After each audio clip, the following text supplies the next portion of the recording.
just love sleepovers. Please thank your folks for letting us have the sleepover in your house. Thank you, Bob, for offering to look after us while they're away. Hey, our show is on.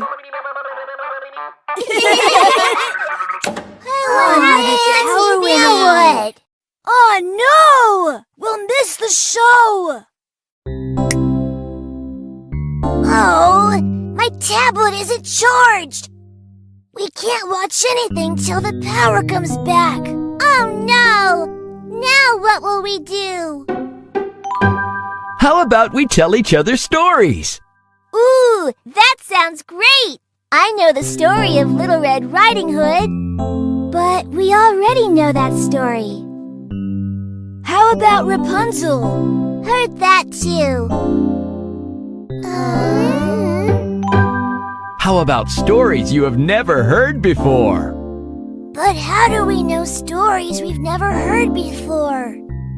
Ah, I remember your mother putting these books away in this cupboard. Here are many stories you have never heard before.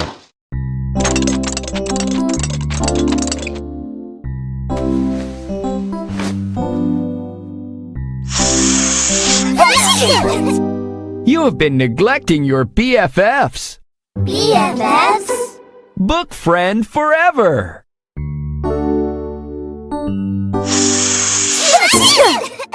A book is great. It is your best mate. You learn a bit when you sit in a nook with a book.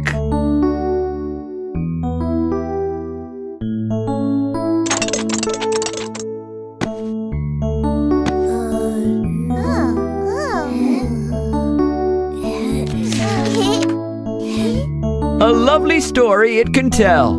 It can hold you in a spell. You will feel so good if you sat or stood in a nook with a book.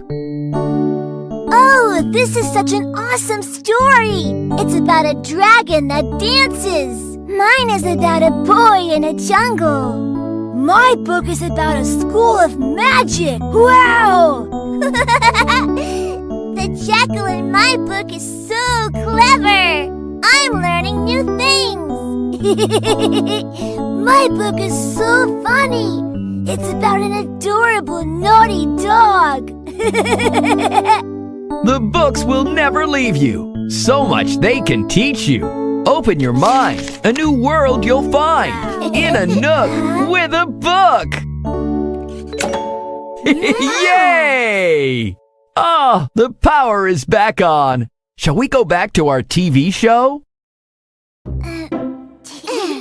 Kids? Oh, come on, Bob.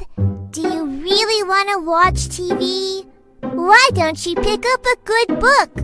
Yeah, Bob, this is so much more fun. It's so wonderful. I'll have so many new stories to tell now. Shh, I want to read. Are you all ready to find a BFF? A book friend forever? They are just amazing because you can have fun while learning new things and also improve your language. So find a nook and sit with a book, but make sure you have enough light to protect your eyes. Go on, give it a try. Have a wonderful day filled with joy, laughter, and learning. See you soon.